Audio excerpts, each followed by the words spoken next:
Y tenemos una comunicación telefónica, está el licenciado Pablo Romá, sociólogo y analista político. Lo vamos a saludar. Licenciado Romá, buen día, un placer saludarlo de este lado. Walter Ayala y mi compañera Marina Carabajal lo saludamos. ¿Cómo le va? ¿Qué tal, Walter? ¿Qué tal, Marina? Buen día. Bueno, lo llamamos para conocer un poco su percepción, su análisis de este contexto político que estamos viviendo. Podríamos decir en un marco ya de elecciones o de campaña para lo que va a ser las elecciones, ¿no? Con respecto al discurso de Milei y demás. Podríamos comenzar con eso para arrancar. Sí, yo creo que, bueno, también hay que entender que los perfiles de outsiders y de estos presidentes outsiders, bueno, siempre están un poco con el discurso de campaña, digamos, ¿no? Uno lo escucha al presidente Milei y muchas veces no habla como un presidente, sino habla como alguien que está en campaña, ¿no? Ya lo vimos el año pasado, el discurso del otro día también. Es una característica, ¿no? Porque este posicionamiento que ellos adoptan de la anticasta, sí, bueno, hace que su discurso sea un poco ese, pero también es cierto que bueno, que es un contexto político económico delicado, que el presidente me parece que tiene que asumir que hay una situación compleja, sí, su rol. Ahora, le quiero consultar con respecto a lo que decía recién, licenciado. El tema outsider. ¿Milei es un verdadero outsider de la película, de la política? Porque anteriormente él era diputado nacional. ¿Se calza el traje de outsider porque se cree outsider o porque le conviene seguir siendo outsider y para seguir criticando a la política? Le conviene mantener esa posición.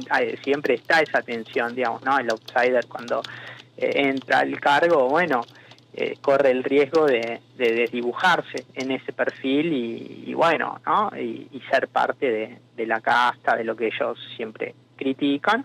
Me parece que Milei trata de mantener ese perfil, pero también deja de lado muchas cosas, ¿no? Que son demandas de sectores de la sociedad que son importantes, ¿no? Y creo que ahí es el punto más flojo que tiene esa posición, porque de Milei presidente se espera que resuelva cosas, no que esté dando lecciones o que esté en tono de campaña permanente, ¿no? Me parece que ya a más de un año de gestión, bueno, la idea de que el sacrificio iba a pasar y que iba a llegar un momento de prosperidad económica, bueno, eso no está pasando. El contexto económico es delicado, el gobierno hoy depende mucho del acuerdo con el Fondo Monetario Internacional, pero al mismo tiempo ese acuerdo le exige, me parece a mí, ¿no?, algunas cuestiones que quizás el gobierno no está dispuesta a conceder, como es la devaluación, o sí, porque el presidente el otro día dejó abierta esa posibilidad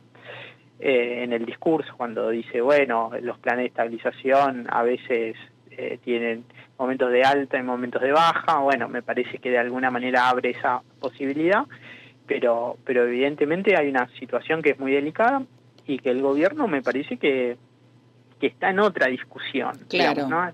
Mantiene la discusión ideológica, y ya a esta altura me parece que la sociedad necesita otras cuestiones, espera que el presidente resuelva cosas, ¿no? Claro, claro. Pablo, Marina Carabajal te saluda, buenos días. ¿Qué tal, Marina? Como sociólogo y analista político, ¿considerás que el presidente Javier Milei tiene un discurso autoritario, neofascista? A ver, hay rasgos de autoritarismo, digamos, ¿no? Uno no podría decir que es completamente autoritario o neofascista, pero sí hay rasgos, ¿no? El tratamiento con la prensa, el tratamiento con sectores de la oposición, ¿no? Esta idea de negar sectores de la oposición, no dar o abrir el juego a la discusión más democrática, ¿no? Me parece que hay rasgos más autoritarios, pero yo no diría que es un gobierno autoritario y neofascista, pero sí, bueno, hay rasgos, ¿no? Como, no sé, pasa también en la discusión, por ejemplo, que se hizo el año pasado respecto a Venezuela. Bueno, Venezuela, ¿no?, es la dictadura. Y no es una dictadura, o sea, tiene rasgos autoritarios, claro. Sí, tiene rasgos autoritarios. Uno no podría decir que es una dictadura, lo mismo con el gobierno de Milei, ¿no?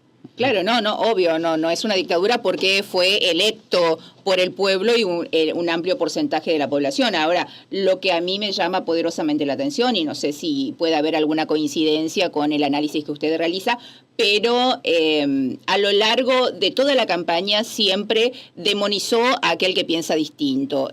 Y después de asumir, estuvo dirigiendo su mensaje a los argentinos de bien, no a todos los argentinos, sino para él haciendo la diferencia, la grieta, si se quiere, o esa dicotomía entre los argentinos de bien, que son los que lo respaldan en su ideología, y aquellos que no. Después, atacando a las mujeres en forma sistemática también, mostrando una misoginia, en especial en contra de aquellas mujeres que tienen voz o que tienen algún rasgo de poder no sobre la sociedad, desde artistas hasta mujeres relacionadas al ámbito político, como que le disgusta mucho, y obviamente después lo autoritario de su gobierno en Davos en coincidencia con la bajada de línea de Trump desde Estados Unidos.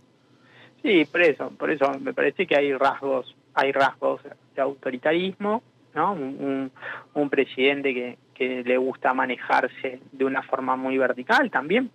Digo, pensemos en el tratamiento de su propio gabinete, digamos, ¿no? O lo mismo lo que sucedió con la hija de Cavallo, por una discusión con Cavallo, ¿no? Entonces, son rasgos. Uno no podría decir, al menos desde mi punto de vista, digamos, ¿no? Que es un gobierno autoritario. Y neofascista, pero sí que hay rasgos, digamos, porque hay un personalismo extremadamente fuerte, un verticalismo muy grande, que eso al mismo tiempo tiene, bueno, para mí que en la sociedad se ve relativamente bien, que es, bueno, que decide, que toma decisiones, sobre todo en la comparación con el gobierno de Alberto Fernández, ¿no? Licenciado, ¿qué piensa sobre el faltazo de muchos de los que integran la Cámara de Diputados y Senadores? ¿Usted cree que era mejor que vayan todos a que peguen el faltazo? ¿Qué piensa usted? Y me parece que podría haber, era una posibilidad. Me parece que la oposición tomó esa estrategia, no convalidar el discurso de Milei, pero bueno, me parece que si hubiese estado la oposición hubiese estado bien también. Me parece que Manes logró ocupar ese centro, esa centralidad, la centralidad opositora, y bueno, pero son estrategias, me parece que no terminan de definir nada. Lo que va, me parece que también es cierto que queda claro quiénes van a ser las fuerzas que acompañen a La Libertad Avanza, en términos de su programa económico, y bueno, y qué rol va a tener el Congreso en términos de, bueno, de aprobar las leyes que el gobierno necesita, sobre todo el acuerdo con el Fondo Monetario Internacional.